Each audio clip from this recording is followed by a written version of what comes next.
జై తెలంగాణ. అందరికీ నమస్కారం. ఇవాళ తెలంగాణ రాష్ట్రంలో కాంగ్రెస్ ప్రభుత్వం బడ్జెట్ ప్రవేశపెట్టింది.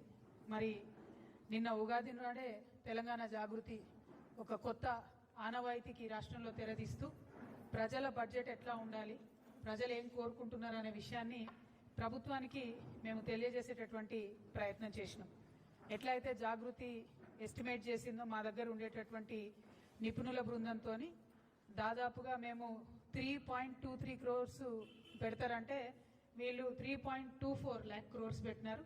అంటే జాగృతి దగ్గర ఉండేటటువంటి నిపుణులు చాలా చక్కగా రాష్ట్రం యొక్క పరిస్థితిని అంచనా వేయగలుగుతున్నారు అనేటటువంటి విషయాన్ని కూడా ఈ సందర్భంగా ప్రజలందరూ కూడా తెలియజేస్తూ, మరి ఏదైనా సరే ప్రజల నుంచి వచ్చే డిమాండ్ని యథాతథంగా ప్రభుత్వాలు పాటించినట్టయితేనే ప్రజల యొక్క మన్ననను కూడా ప్రభుత్వాలు పొందుతాయనే విషయాన్ని కూడా ఈ సందర్భంగా తెలియజేస్తూ, మరి ఇవాళ వచ్చినటువంటి బడ్జెట్ మాత్రం ఏమాత్రం కూడా ప్రజా ఆమోదం పొందేటట్టుగా లేదు.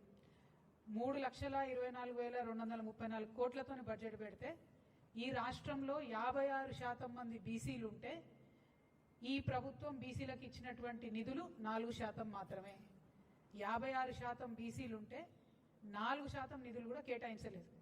మేనిఫెస్టోలో ఎన్నికలలో వీళ్ళు ఫేకింది రాహుల్ గాంధీ గారు, సోనియా గాంధీ గారు, మొత్తం కాంగ్రెస్ ప్రభుత్వం ఫేకింది ఏంది కాంగ్రెస్ పార్టీ అంతా అన్నాడు. 20,000 కోట్లు పెడతాం ప్రతినిత్యం అని చెప్పారు.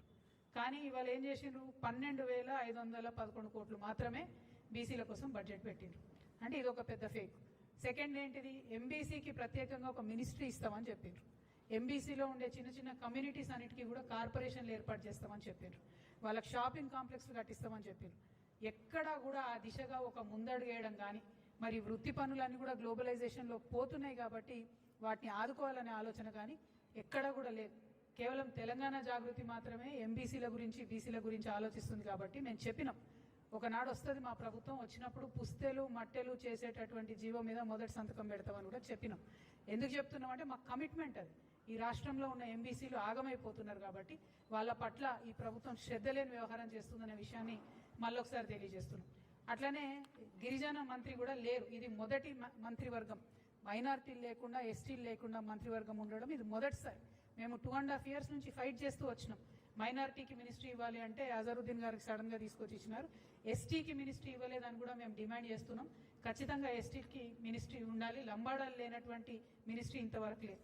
అది పక్కన పెడితే ఇక 22 లక్షల ఇండ్లు 22.5 లక్షల ఇండ్లు ఇస్తామని చెప్పి కేవలం 5,500 కోట్లు పెట్టడం అంటే ఇది ఖచ్చితంగా మోసమే.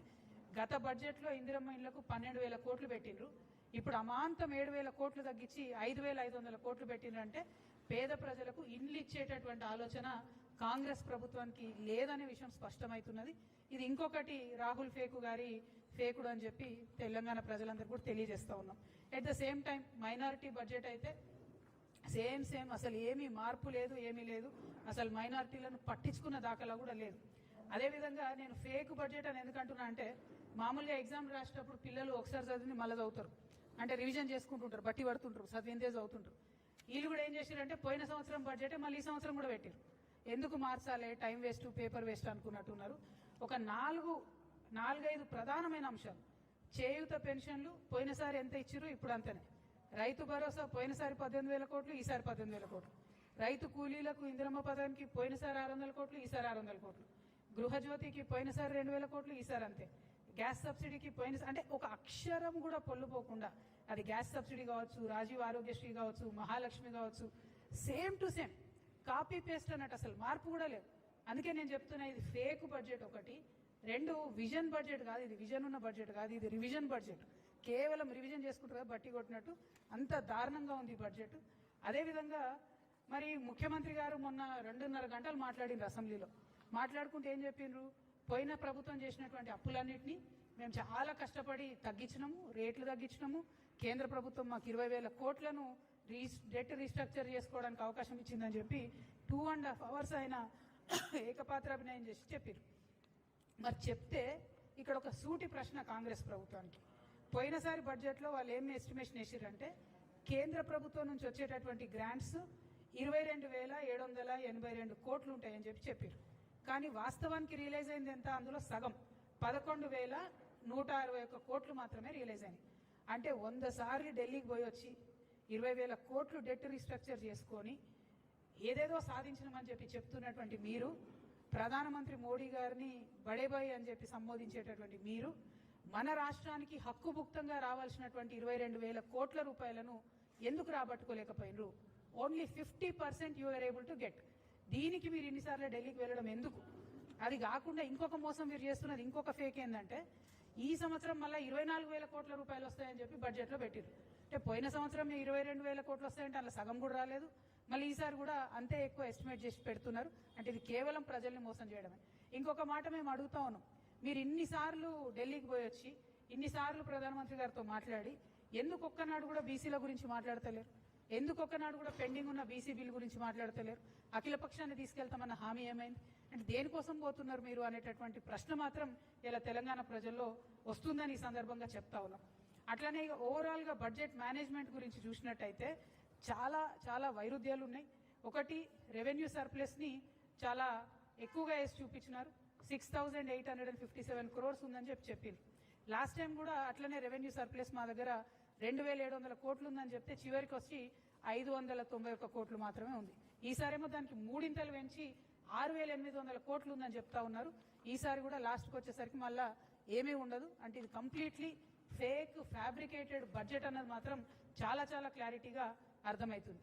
ఇక ఇవన్నీ ఒక ఎత్తు అయితే, ముఖ్యమంత్రి గారు ఎఫ్ఆర్బిఎం పరిధిలో తీసుకున్న అప్పులు 5,62,363 కోట్లు. అదేవిధంగా వివిధ కార్పొరేషన్ల ద్వారా ఈ కాంగ్రెస్ ప్రభుత్వం తీసుకున్నటువంటి అప్పులు 3,01,835 కోట్లు. అంటే మొత్తం కలిపి 8,64,198 కోట్లకు ఈ రాష్ట్రం యొక్క అప్పు చేరుకున్నది. ప్రజలందరూ దయచేసి గమనించి వినాలి. 8,64,198 కోట్లకు చేరుకున్నది. అంటే ఒక్కొక్క వ్యక్తి మీద ఈ రాష్ట్రంలో 2,16,000 రూపాయల అప్పు ఉన్నది. ఒక్క మనిషి మీద నెత్తికి 2,16,000 అప్పు ఉంది. ఒక ఇంట్లో 4 ఉంటారు అనుకుంటే ప్రతి కుటుంబం మీద 9 లక్షల రూపాయల అప్పు ఈ కాంగ్రెస్ ప్రభుత్వం మన నెత్తి మీద పెట్టిందనే విషయాన్ని మేము చాలా చింతిస్తూ చెప్తున్నాం. మరి అప్పు తీసుకొచ్చిండ్రు, కనీసం ఏమైనా ఉద్యోగులకు పెన్షన్లు ఇచ్చిండ్రా? పోనీ కనీసం తులం బంగారం ఇచ్చే పథకాలు ఏమైనా ₹1 ఇచ్చిండ్రా? పోనీ 6 గ్యారెంటీల మీద ఏమైనా పెట్టిండ్రా? పోనీ స్కూటీలు, ముఖ్యమంత్రి గారు నిన్నగాక మొన్ననే చెప్పారు స్కూటీలు ఇస్తామని చెప్పి, కానీ బడ్జెట్లో మాత్రం కనీసం స్కూటీలు ఊసలేదు. అంటే ఈ ముఖ్యమంత్రి చెప్పేది ఉప ముఖ్యమంత్రి గారు బడ్జెట్లో పెడతలేరు అని అర్థం. మరి వాళ్ళిద్దరికీ శృతి లేదు, మతి లేని వ్యవహారమా? లేదా రాష్ట్రాన్ని ఎట్లా పరిపాలించాలో అర్థం కాని వ్యవహారమా? లేదా రాహుల్ గాంధీ గారు ఆడ కాన్స్టిట్యూషన్ పట్టుకొని ఫేకినట్టు ఇక్కడ బట్టి గారు అసెంబ్లీలో బడ్జెట్లో ఫేకిన అన్న విషయం మాత్రం తెలంగాణ ప్రజలు ఆలోచించేటటువంటి సందర్భం. మీ అందరికీ తెలిసిన విషయమే. మరి ఉద్యోగాలకు సంబంధించి మేము డిమాండ్ చేస్తూ వచ్చినాం. ఖచ్చితంగా మీరు ఉద్యోగులకు సంబంధించి 2 లక్షల ఉద్యోగాలు ఇస్తామని చెప్పిండ్రు. వాటికి సంబంధించి డబ్బులు రిలీజ్ చేయండి, వాటికి సంబంధించి బడ్జెట్ పెట్టండి అని చెప్పినాం. కానీ రాష్ట్ర ప్రభుత్వం కనీసం దాని మీద శ్రద్ధ పెడతలేదు. సో ఈ రోజు ఒక సర్వే వచ్చిందండి.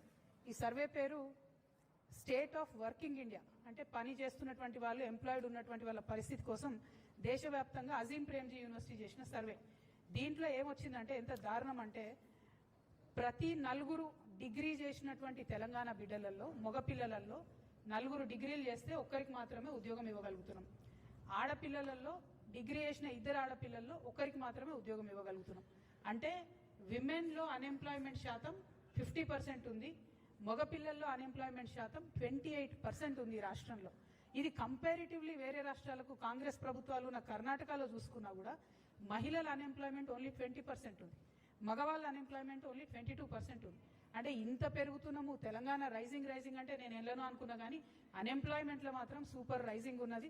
దీనికి మాత్రం కాంగ్రెస్ ప్రభుత్వానికి, రాహుల్ గాంధీ గారికి కంగ్రాచులేషన్స్ చెప్తా ఉన్నా. ఎందుకంటే మీరు వచ్చి అశోక్ నగర్లో ఫేకిండ్రు రాహుల్ గాంధీ గారు. మిమ్మల్ని ఇయాలటి నుంచి